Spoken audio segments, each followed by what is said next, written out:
guys, it's Asia, and today let's talk about the latest trends in the IELTS exams. There are a few interesting things happening at the moment, particularly there is one in IELTS Writing Task 2 that you should definitely know about. And also Cambridge English released the latest official practice tests, number 16, so let's have a look into them too.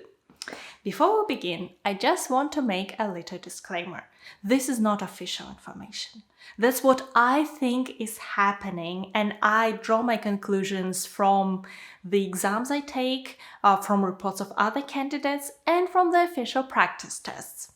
Okay, now let's get started. Let's begin with IELTS writing. It seems that's where we need all the help we can possibly get.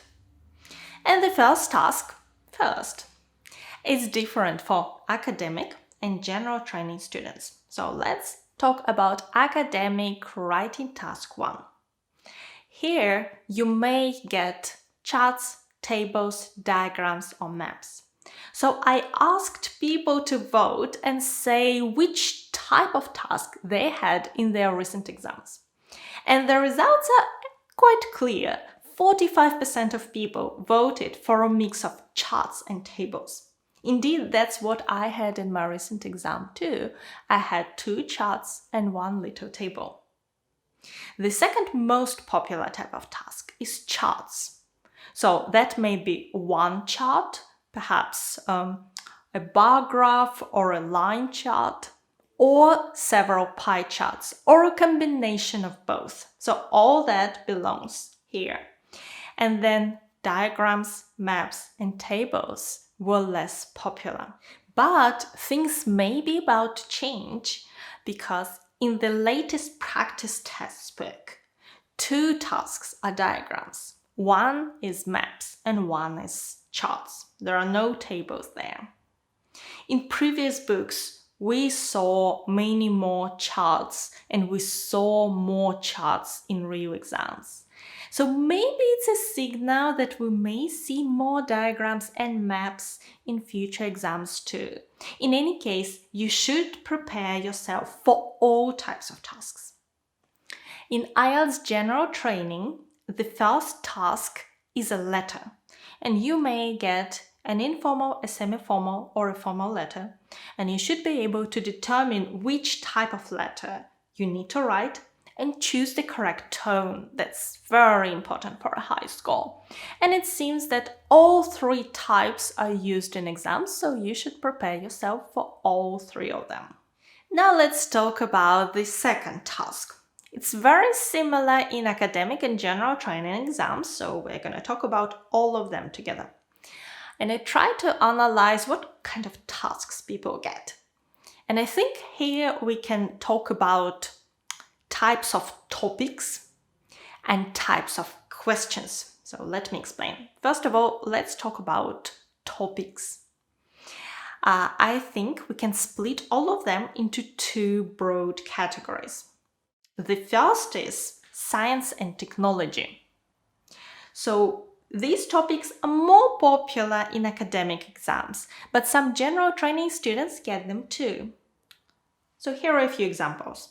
Driverless cars, cycling versus driving, high consumption of sugar, single-use plastic, e-books versus paper books, space exploration, people becoming famous via the internet, social media topics, fake news, and so on.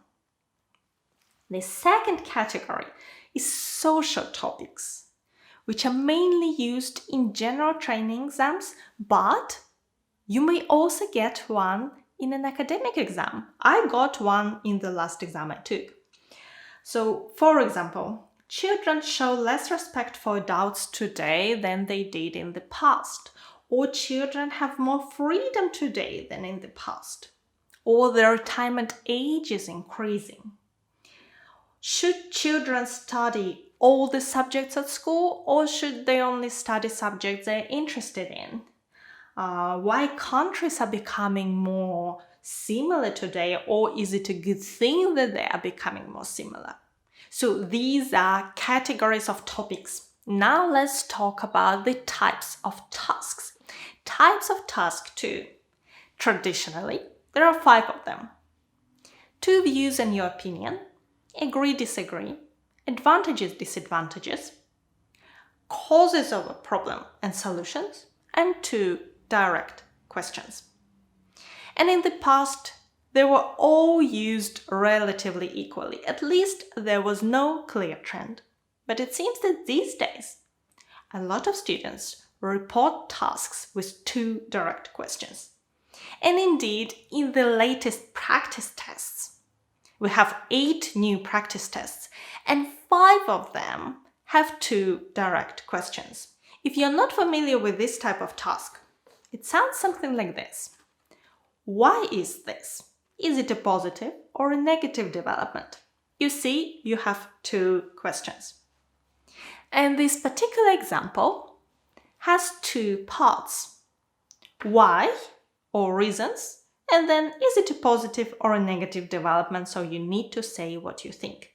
And perhaps you will have 2 body paragraphs in your essay. But some questions have 3 parts. Here is an example. What might be the reasons? What are the advantages and disadvantages? So the first question asks about reasons. And also, please note that it's plural, reasons, so you need to give at least 2. So that's one part. But then you need to talk about advantages and disadvantages. So you have 3 parts. And perhaps you will have 3 body paragraphs in your essay. Here is another example. What damage does plastic do to the environment? What can be done by governments and individuals to solve this problem? So the first part is about the damage. And then what can be done by governments and individuals? What can be done? This is a question about solutions. But you need to offer some solutions for governments and for individuals. Because the question mentions them, you must address both in your answer. So again, perhaps you will have 3 body paragraphs in your essay. One of the things I really like about Cambridge books is that you have some sample writing answers. And you see band score and comments from the examiner. I was hoping to see some high-scoring answers, but it seems that we were only given 2 or 3 band 7 answers and 1 band 8. No band 9 at all. Most of them are band 5 or 6, so they contain quite a lot of mistakes. But you can still learn a lot. Some comments are really useful. I can show you a couple. For example, you have a question like this. What are the causes of this? And you see the word causes, it's plural. So that means that you need to offer several causes. And indeed, it's written, it is important for test takers to notice if more than one example is required for each bullet point. For example, problems.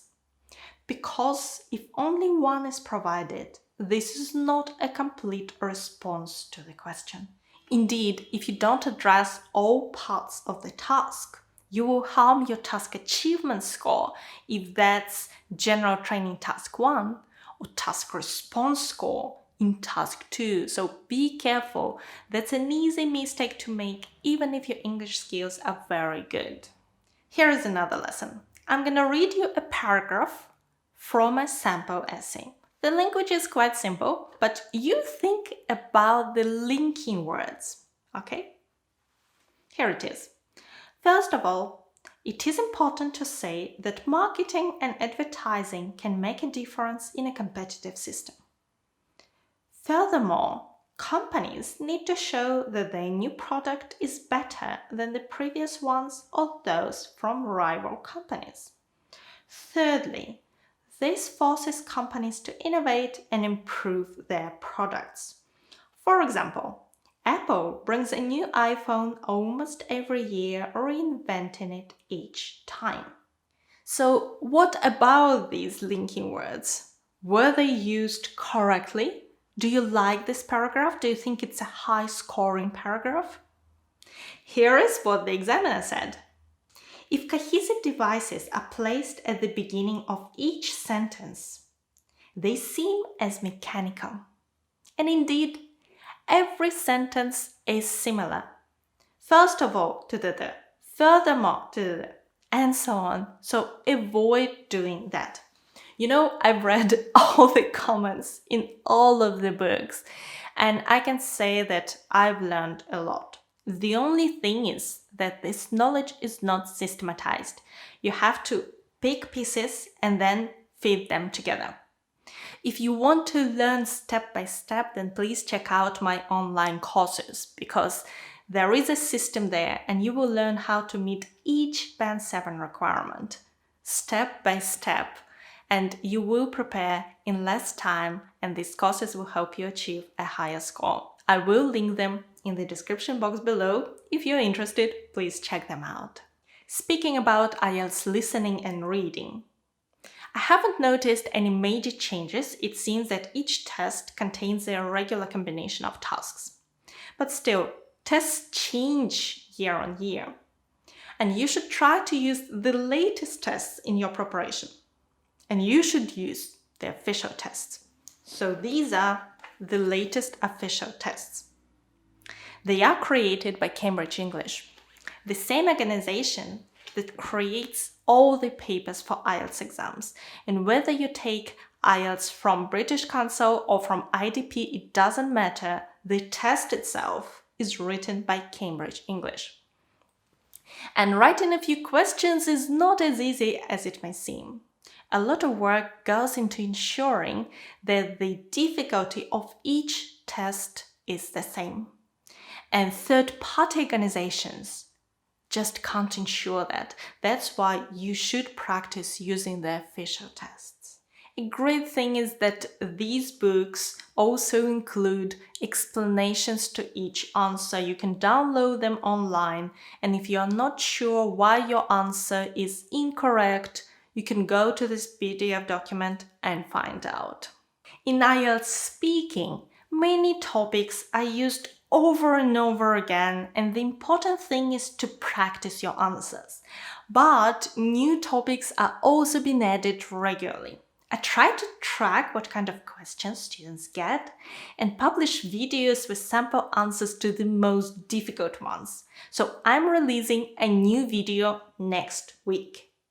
You can also download our PDF guide with recent IELTS writing and speaking topics. It's available on our Telegram channel, and I will link it in the description box below. If you're not there yet, please join our community. And thank you so much for watching me today. Good luck with your preparation and your exam. Bye!